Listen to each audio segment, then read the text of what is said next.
ഒരു തവണ ഞവരയരിക്ക് വേണ്ടിയിട്ട് ഞാൻ ഇവിടെ വന്നപ്പോഴാണ് ഞവരയരി എന്ന് പറയുന്ന ഒറിജിനൽ ഞവരയരി ആണോ എന്ന് ഞാൻ ചോദിച്ചപ്പോഴാണ് ഡോക്ടർ എൻ്റെ അടുത്ത് ഇത് പറഞ്ഞത്.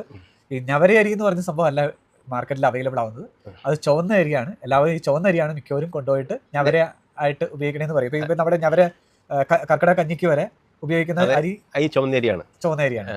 ഈ ഞവരരി മേടിച്ചിട്ട് നമുക്ക് ഞവരരിയുടെ കോസ്റ്റ് എന്ന് പറഞ്ഞാൽ ഏകദേശം ഒരു നെല്ലിന്റെ കോസ്റ്റ് തന്നെ ഒരു 160 രൂപ 240 രൂപ ആ റേഞ്ചിലൊക്കെ വരുന്ന പറഞ്ഞില്ലേ. ഞാനൊരു ട്രേഡറാണ്, എനിക്ക് അതിനെക്കുറിച്ച് അത്ര അത് കുത്തിയിട്ട് നമുക്ക് ഞവരരി കിലോയ്ക്ക് ഇവിടെ ഞവരരി എന്ന് പറഞ്ഞ് വിൽക്കുന്ന സാധനം കിലോയ്ക്ക് 60 രൂപയാണുള്ളൂ. അപ്പോൾ അത് ഞവരരി ആയിരിക്കില്ല, അത് പ്രത്യേക ടൈപ്പ് നെല്ലുണ്ട്. അത് അതിൻ്റെ ആ തവിട് കളഞ്ഞ് അത് അതിൻ്റെ ഉമ്മി മാത്രം കളഞ്ഞിട്ട് ചുവന്ന കളറായിട്ട് വരുന്നു. അതാണ് എല്ലാവരും ഞവരരി എന്ന് പറഞ്ഞ് ഉപയോഗിക്കുന്നത്.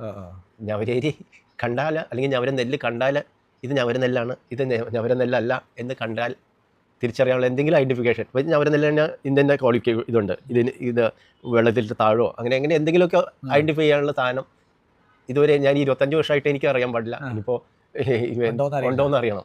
ഇത് നമുക്ക് കുറച്ച് ഞവരരി ഇപ്പോൾ ഞവര നെല്ലൊരു കർഷകൻ കൊണ്ടുവന്നു, ഇത് ഞവര നെല്ലാണോ അല്ലയോ നമുക്ക് ലാബിൽ കൊണ്ടുപോയി ടെസ്റ്റ് ചെയ്യാൻ പറ്റില്ല ഏതായാലും. അപ്പോൾ അതിന് എന്തെങ്കിലും എനിക്ക് ഇതുവരെ എൻ്റെ കയ്യിലുണ്ട് ഞവര നെല്ലുമുണ്ട് സാധാ നെല്ലുമുണ്ട്. അത് എങ്ങനെ ഐഡൻറ്റിഫൈ ചെയ്യുന്നത് എനിക്ക് അറിഞ്ഞാൽ ഞാൻ പല രീതിയിലും പലയിടത്തും ആൾക്കാരുടെ അടുത്തും ചോദിച്ചു നോക്കി, അവരും പറയുന്നത് അവർക്കും വലിയ പിടിയൊന്നും ഇല്ല. ഞാൻ ഡോക്ടർ പറഞ്ഞത് കാരണം തന്നെ ഞാൻ എറണാകുളത്തും തൃശ്ശൂരൊക്കെ പോയി ഞാൻ നോക്കിയിട്ടുണ്ട് ഈ ഞവര ഒറിജിനൽ ഞവര എന്ന് പറഞ്ഞത്. അപ്പം ഡോക്ടർ ഇവിടെ തരുന്ന സാധനം തന്നെയാണ് ഈ ഇവിടെയൊക്കെ ഇരിക്കണം ഞവര. അതിന്റെ എല്ലാം കോസ്റ്റ് ഓൾമോസ്റ്റ് സെയിം തന്നെയാണ്. അത് ഞാൻ പാലക്കാട് വേറൊരു ടീമുമായിട്ട് ഇങ്ങനെ ചോദിച്ചപ്പോൾ അവർ ഒറിജിനൽ ഞവരയാണ് തന്നെ എന്ന് പറഞ്ഞു. അത് കിലോ 600 രൂപ എൻ്റെ അടുത്ത് പറഞ്ഞത്. അപ്പോൾ ഇപ്പൊ ഈ ഞവരക്കിഴിക്ക് ഉപയോഗിക്കുന്നത് പോലും അത് ഏതാണെന്ന് ഇപ്പൊ ഞാൻ പല ഡോക്ടേഴ്സിനെ ഇപ്പൊ എൻ്റെ അടുത്ത് ചോദിക്കാറുണ്ട്, റിക്വയർമെന്റിന് വേണ്ടി ഞവരയുടെ ചോദിക്കാറുണ്ട്. അപ്പൊ അവരൊക്കെ കോസ്റ്റ് വൈസ് ഞാൻ നോക്കി കഴിഞ്ഞിട്ട് എനിക്ക് മനസ്സിലാവുന്നത് അവരുപയോഗിക്കുന്നത് ഏകദേശം ഈ 60 രൂപ 65 രൂപയുടെ അരിയാണ്. അപ്പൊ അത് ഒറിജിനൽ ഞവരയല്ല എന്നുള്ളതല്ലേ ഒറിജിനൽ ഞവരയല്ലായിരിക്കും. പക്ഷെ ആ ബ്രാൻഡ് ആ തവിടില്ലേ, തവിട് അതിന് ഒരു നല്ല ക്വാളിറ്റി ഉണ്ട്, ആ ബ്രാൻഡ് ഓയിലുകളുണ്ട്.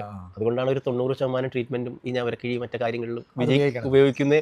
അതിന് റിസൾട്ട് വരുന്നത് തീർച്ചയായിട്ടും അതിന്റെ റിസൾട്ട് വന്നാൽ മാത്രമല്ല വീണ്ടും അത് റിസൾട്ട് ഉള്ളതുകൊണ്ടാണ് ഡോക്ടർമാർക്ക് അത് തന്നെയാണ് ഞവര എന്ന് പറഞ്ഞാൽ അത് ഉപയോഗിക്കുന്നത്.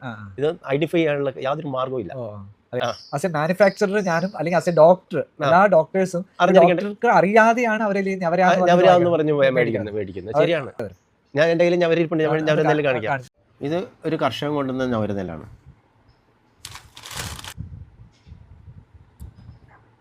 ഇതൊരു കമ്പനിക്കാരെ അയച്ചു തന്ന ഞവര നെല്ലാണ്, സാധാരണ നെല്ലാണിത്. ഇതെങ്ങനെ ഐഡൻറ്റിഫൈ ചെയ്യണം നമ്മൾ?